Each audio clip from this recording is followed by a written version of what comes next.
Good morning. I just watched Joe or Silver Futures video on FOA and Zero Hedge, and I decided to read that long-winded article from FOA, and I've concluded that the writer is extremely intelligent, and I have to point out that the basic, simple flaw in his analysis, right? And the emperor has no clothes, and when you read this stuff, I mean, basically his lines in the sand on the beach analogy fails to point out that Ben, right? Because he's got his analogy is. Let me go over his analogy a little bit. He's saying that there's two people on an island. One is Ben, one is Chen. Ben is lazy and doesn't do anything, and he's got a chest to go.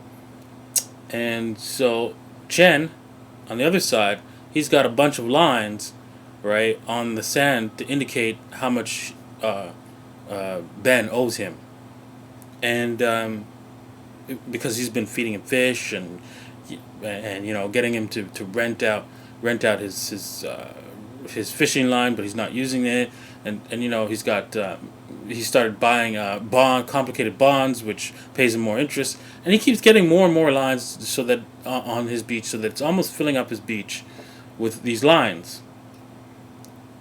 But the basic reality is Ben's never going to be able to pay that debt back. Period. So what is the value of lines when Ben is never going to pay you back? Zero.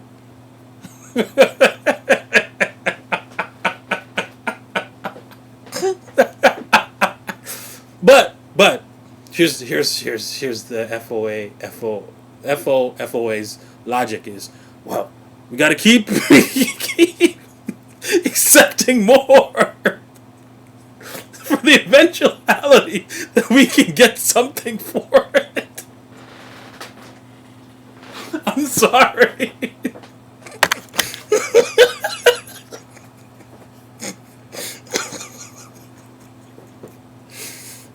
If Chen actually believes that, right, more power to him, right? This is the one concept of humans that only humans have, right? That they can believe something that's not true. We have that concept. We have that ability. So, for example, we can drop a person on an island, and they can believe that they're not on an island, and they must struggle to survive. They can actually mentally project in their minds that they are being served, that everything's okay and nothing's wrong, and believe it, even when the pain of starvation, of the elements is hitting them. You as a human have the ability to turn off that pain, that reality, focused on reality, and believe something else.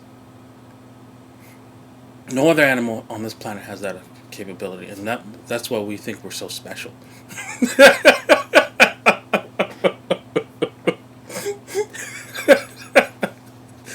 But the basic reality, absolute reality is that you can stay in your mind and be happy, stay in your mind and be happy, but reality will end you, and you'll just die. You can still be happy all the way up to your death, and lights go out, and nothing happens. So you didn't notice that, hey, you died, right? You won't notice it, because you've projected in your mind a false reality. So that's why things can go on a lot longer than anyone could predict, because humans can project a false reality. And so part of the false reality is believing that this is money and this is not money. Yes, that's a silver coin, which is getting back to his other point that he's saying that this is not money.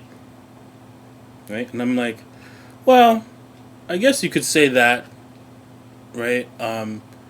But you know what? The thing about money is it's got to have a set of properties, right? It's got to be, you know, uh, it's got to be easily identifiable.